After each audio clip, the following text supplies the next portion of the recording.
Hello and welcome to Box Office Chat, where we discuss and break down the top 10 films within the United Kingdom's box office. This is for the weekend of January 25th to 27th, 2019. Stephen, what have we got at number one this week? Number one this week, John, in its second week is Glass. It's grossed another 1.9 million over the weekend, 6.8 million overall.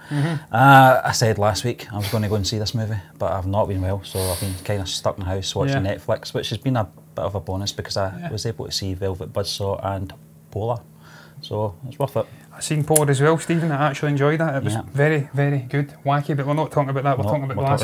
And we seem to have spoken about this film more than most in the last week or so, because we spoke about it on the blog rundown as well. But look, Stephen, it's grossed $198.9 million worldwide off of a $20 million budget. That is sublime. And as you did say, £6.8 million after 2 weeks in the United Kingdom. Pretty damn good as well. I enjoyed the film, Stephen. I probably came across as not enjoying it when I was speaking about it recently, but I did enjoy it. For the most part, there was just little subtleties at the end, creative decisions which didn't really go the way I would have liked them to have weren't really to my specific taste, but that's not to say they're not to everybody else's specific taste. It seems to be splitting people. I think the majority of people do like the film, like me. I like 3/4 of it. Wasn't so keen on one aspect of the ending, but for the most part I could get on board with the creative decisions of M. Night Shyamalan. I can understand what he's doing. You can't continue on these characters forever. The likes of Bruce Willis and Samuel L. Jackson, they're getting older.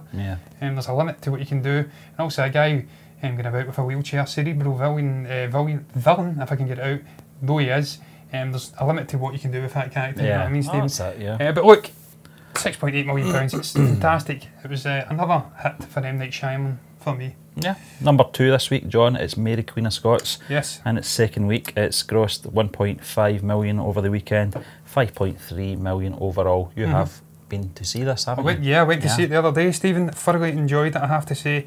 $34.2 million worldwide off of, I don't know what the budget is because it's not got that information on Box Office Mojo. But look, it was a great little period piece. I'll rein that back in. I wouldn't say great. It was an above average to good period piece. It wasn't quite great. There was elements within there which certainly propelled it to a certain higher standard. Those being the performances of Margot Robbie, Saoirse Ronan, and also David Tennant as the git that is John Knox. Just misogynistic, angry little man. But you did say to me, John, that most of the male characters in this were very much of the same ilk, misogynistic git, Stephen. Not happy that they've got two powerful female characters on the throne in England and in Scotland. And it really did highlight the manipulative sort of a backstabbing nature of these guys, just the lengths they'd go to get things going their way, just to alter things so that it would slip. I mean, it was like a step-brother, half-brother, Mary Queen of Scots, obviously, her half-brother. Can't remember who played him. If I'd seen his face, I'd be able to tell you, Stephen, but it was a bearded guy with long hair anyway. A lot of bearded people with long hair in this film. Billy Connolly. But yeah, he's kind of a stabbing his own sister in the back to maintain power. He was of Presbyterian religion. His sister, most notably and famously, of Catholic religion. So you had that battle between the religions, and obviously the fear of Rome influencing things in the United Kingdom, trying to go on another crusade and take over. Obviously, I've got to be honest, John. Just from even what you're just saying just now, I've totally mistook this film and what I thought it was going to be about. I thought it was going to be more sort of personalised between the two female leads. Well, it is to a degree, Stephen. It does focus heavily on Mary, first and foremost. Flits back and forth between her and Elizabeth. Elizabeth, he tries to delve into her and what's obviously power in her. She almost sees herself as a male figure. Strangely, she kind of just gave up on having a marriage and whatnot. She doesn't want it. She wants to maintain the power, or just, I don't know. But she can't have children and things like that. She's, I think, I don't know what you'd call it, infertile. Is that the word? I don't know. But I digress. She can't have children, so it's got that. It delves into that. What that's doing to her, just that gnawing away at the back of her head. Obviously, Mary is the true heir to the throne in England as well. So she has a baby, and just the impact that has on the two characters. It does flip back and forth between these two female characters, but I felt it focused more on just the manipulation, if I can get it out, of the male figures around about these two female figures. Never really went below skin level in terms of getting into these two psyches and just what was powering them. It went kind of a superficial level. I'm having a mare here, Stephen. These lights are killing me. But it never really went too deep. But I enjoyed the film for the most part. It was beautifully shot. Had great little score in there. Some brilliant costume design and period settings and stuff like that. As I did say, the triumvirate, whatever the hell trio of performances between David Tennant, Saoirse Ronan and Margot Robbie really did power the film for the overwhelming majority. So I don't know Josie Rook, the person that directed it. No, I think that's her first directorial. Her first directorial. Yeah. Well, she's done pretty well there, Stephen, because it was okay. Yeah, it's quite a big project to take on for your first sort of directorial debut, you know. But period piece settings in Scotland out in the last year. Obviously Outlaw King and now this. So number 3 this week, John. It's in its first week. It's new Christian Bale film, Vice. It's grossed 1.3 million over the weekend overall as well, being in its first week. This is one of the 3 from the top 10 this week that I am going to see in the cinema. Big Christian Bale fan. Subject matter, I can see why it's... this is not going to last in the top 10 because it's American politics. We've got enough of our own politics in this country to deal with a lot of characters in our own parliament. But I digress. This is a film I want to see purely because it's a Christian Bale film and his transformation into this very well-known Vice President. Dick Cheney. Of, what was it, George W. Bush? George W. Bush Jr., his cabinet. So, I want to see it just to see Christian Bale's performance. We had a great review that came in just about a month back from Gianni. Fantastic review that really built the sort of picture of what this film's all about, and I can't wait to go and see it. Yeah, completely share those sentiments, Stephen. It does look as though it's powered by the performance of Christian Bale first and foremost. He's also getting massive award, sort of a buzz. He won the Golden Globe for best, I think it was, I don't know, was it comedy? I think he won for best comedic leading performer. I think Rami Malek got it for drama. But he's been nominated for an Oscar as well. I don't know if he's going to win it. Personally, I'd rather see Rami Malek get it, but I haven't seen this film as of yet, so I may change my mind once I watch this film. Because look, he's transformed himself. From the photos and the short little clips I've seen of it, he looks the absolute living embodiment. And he's not done the Gary Oldman prosthetics thing either. He's no way actually put weight on. Look, man, he's a fantastic actor. He just knows how to get into the skin of these different characters. He did thank the devil for helping him get into the character, which he probably would need to, because I think he made a pact with the devil, Dick. But he was a very colourful character, and we've always got these colourful characters in politics, both here and across the pond. So look, I can't think of a better guy to play it. $53.4 million worldwide. I don't know what the production budget is, Stephen, but with these host of stars in it, you'd have to assume it was rather sizable. Jesse Plemons is in there again. I didn't know that. He's in every single bloody film these days, I think. I don't think that guy takes a holiday. Eddie Marson's in there. And what I've seen of Sam Rockwell, he looks eerily like George W. Bush as well. I would never have thought Sam Rockwell would look the double of George Bush, but he does. And by all accounts, Steve Carell is outstanding as Donald Rumsfeld as well. Apparently he just anchors a lot of the film too, alongside Christian Bale. Amy Adams, I believe, is playing the wife of Dick Cheney. I've not seen it though, I can't really talk from personal experience, but apparently structurally it is a little bit all over the place though, so time will tell when I go to watch it. John, but we'll move on to number 4 this week. It's Stan and Ollie, and it's third week, grossing 1.1 million over the weekend, 8.3 overall. I'm just going to get into a bit of a coughing fit here, John. There you go. Sorry about that, I'm suffering. That's okay, Stephen, I know you're paying, I'll come in. I also went to see this one, Stephen, thoroughly enjoyed it. Another period piece setting, obviously following the dynamic comedy duo of Oliver Hardy and Stan Laurel. It was from John S. Baird, I believe, the director, from Scotland. And it was a fantastic and loving tribute to these two great men. It went into a side of the characters which I'd never known about. As I did say to you last week, I never realised Oliver Hardy was the kind of a softer, more optimistic guy. Stan Laurel, the more screwed on business type. He dealt with the affairs of the two and tried to get the money they rightly deserve from studios and stuff like that. But look, I enjoyed it, Stephen. I still can't get a worldwide box office total. It's saying $3.5 million, but that is an estimate, so can't see that being right. I don't think this is a film that's going to get a wide spread release. That's a shame, which is a shame, because look, these two guys were big names in the United States as well, so I don't quite understand what's going on there. Maybe they haven't been able to secure distribution rights for the States, I don't know. But look, I enjoyed it. I thought it was a fantastic film, anchored by the fantastic Steve Coogan and obviously John C. Reilly. The two of them were absolutely perfect for the part. They brought tenderness, they brought some great sort of a performing sides to it as well. They nailed the performing and dances and stuff. So all in all, really enjoyed it. Looking into a side of these two great men, which I'd never really seen before when they were going on the lower ebb of a career. Yeah, we'll move on, John, to number 5 this week, and it's in its 6th week. It's Mary Poppins Returns, grossing another 1 million over the weekend. 40.6 million overall.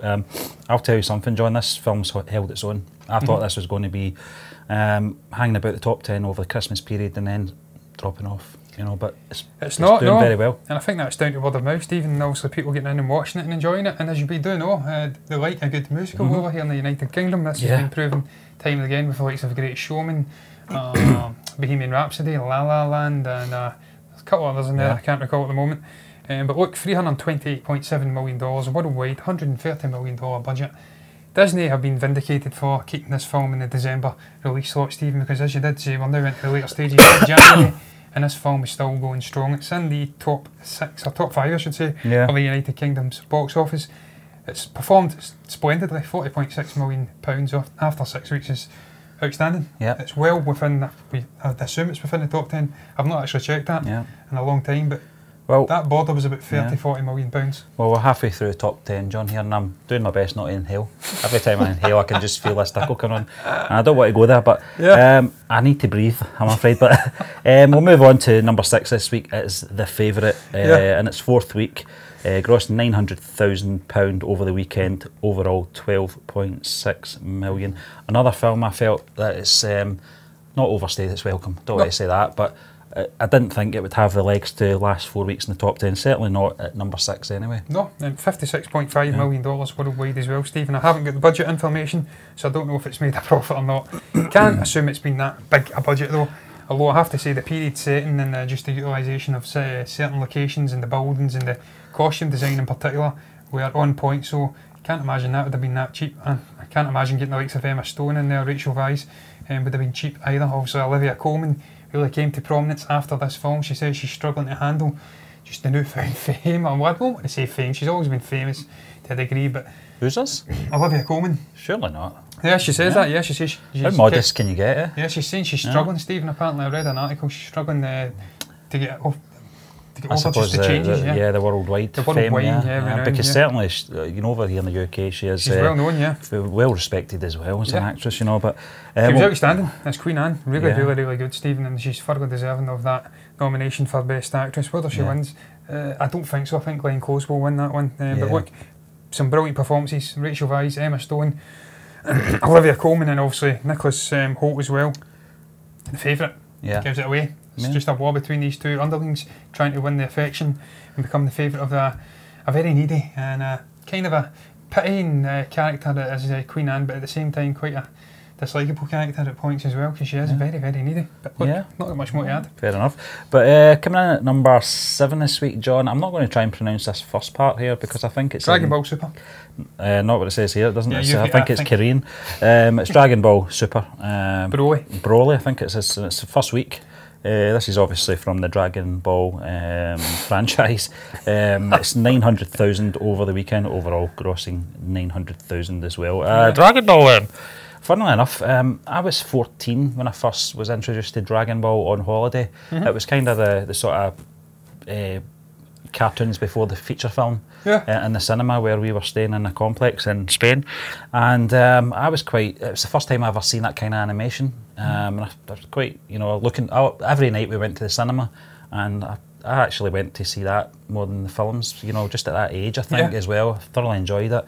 Animation was fantastic. I don't know too much about this. This came as a bit of a surprise, this one. Unless you're really into the franchise, you would probably have been looking forward to seeing this you know, coming in to the cinemas here, but I don't really know too much about it, but 8.4 out of 10 on IMDb suggests that it's a pretty good animated film. Yeah, Stephen, I don't know if Dragon Ball Z is the same thing, but that's the only thing I really know. I don't know much about this franchise at all. It's obviously Japanese, Korean, whatever, anime. Don't know anything about it, haven't seen a single one prior to this. But as you did say, it's getting very good ratings, and I do believe there'll be a faithful and sizable fan base who will be out liking and reviewing this and also getting something out of it. I've seen Tyrone Magnus on YouTube. He put up a live video of him going to the first night, and he was very pumped It was a full theatre as well, so there's obviously an audience there. $99.1 million worldwide. I don't know what the budget is again. Box Office Mojo are really letting me down here, Stephen. They're keeping that secret, aren't they? But it's in 3 cinemas here in Glasgow, so it's got an audience even here, you know, for that kind of an opening with £900,000 is nothing to be laughed at. Certainly with only 188 theatres. Fantastic. Well. Number 8 this week, John, is The Mule. Is this the Clint Eastwood one? This is the Clint Eastwood one, yeah. It's coming in £700,000 in its first week. Overall is the same. This is another film I don't know too much about, apart from obviously Clint Eastwood is in it and directs it.